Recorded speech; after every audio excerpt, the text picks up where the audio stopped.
So, Asobo has just recently released a Sim Update 3 for us all.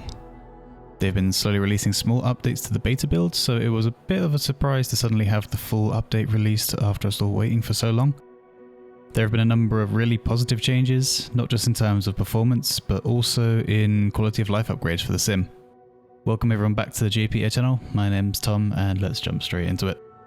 Firstly, I'm sure the big question is, how does the Sim Update 3 compare to the Sim Update 2? In terms of performance, overall I think I can confidently say that performance across the board has improved, especially when comparing FPS figures between the two versions of the sim.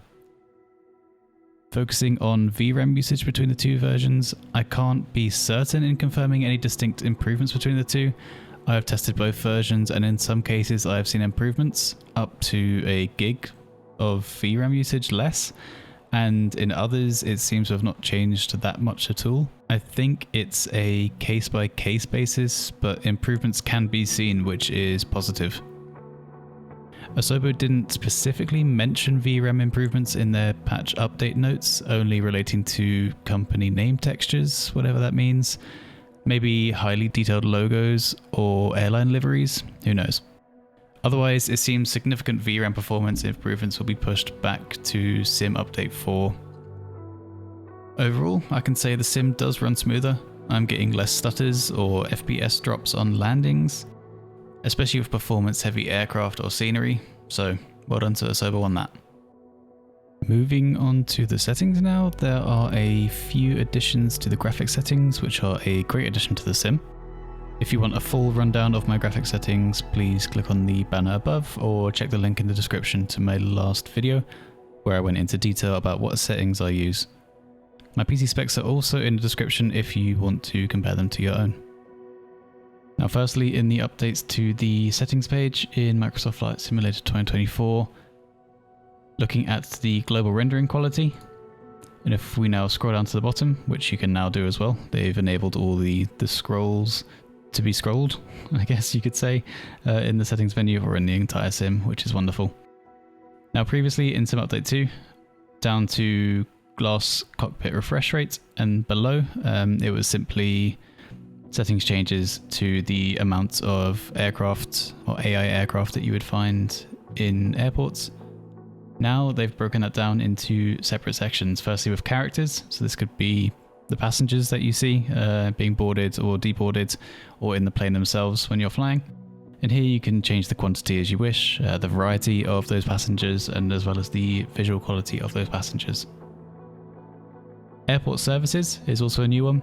In this setting, this relates to all airport vehicles, for example fuel trucks or passenger buses or any sort of luggage carriers that you see rolling around the airport as you're playing. Here of course you can change the quantity and the variety. For me, as I tend to use injected airport services as well as aircraft, I keep this to off. Therefore the variety doesn't really matter if I keep this on low or medium, it doesn't impact. The same can be said for the parked aircraft and the aircraft traffic quantity. In this case, parked aircraft is of course the static aircraft parked around an airport, which you may find. Of course, as I then use injected aircraft, I do not use the parked aircraft setting. Aircraft traffic is then the AI aircraft, which will move around the airport and take off and land as you're playing. Just like the others, injected aircraft, I no longer need that. Road and sea traffic is the same as previously. They've kept that in from Sim Update 2. And fauna is also the same. So it's just this section between glass cockpit refresh rate and road traffic. All of these are now the new settings introduced in Sim Update 3 by Asobo. Another great change that they've introduced in the control section, and something which I'll be honest has annoyed me since the game got released, is now in the devices list. Once you have your aircraft selected, and let's say I take my throttle, my Virpil Mongoose T throttle. Previously it used to be if you had multiple airplane controls set up, for example different throttle or joystick configurations depending on which aircraft you're using. For example here, if I scroll through, I've got a number of single engine, dual engine, and then separate controls for different payware aircraft. Taking the Phoenix, for example, I can now have it set to the Phoenix, and changing through, as you saw, there's no longer, although you see it briefly in the middle, that loading screen, which used to take, I don't know, anywhere between 5 and 10 seconds to load a new control configuration or profile. Now it's completely seamless. There are no silly loading screens or jumps, so changing between them is now as smooth as could be, which is great.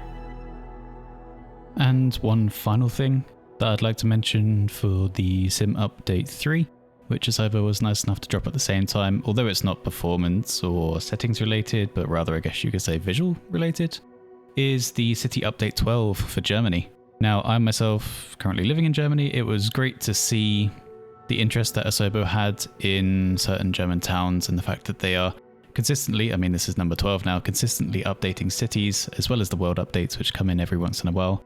But having these city updates is always great.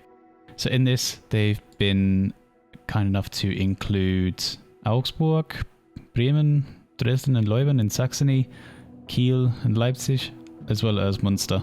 So you got a fair few new and historical and then therefore highly detailed cities in Germany, which you can now fly around in. And as you can see from the reviews, although taking the marketplace reviews with a little grain of salt, just from 21 reviews, they're 5 out of 5 so far. So I've had a little bit of a flight through Augsburg at least, because that's the nearest town to me. But it looks great. I really enjoyed this so far. Well done, Asobo. So there we go. That's a brief run through of some of the changes and improvements which you might see in the new Sim Update 3 from Asobo. If you have any comments or questions, please do leave them down below as always, and if you enjoyed the video, please feel free to like and subscribe.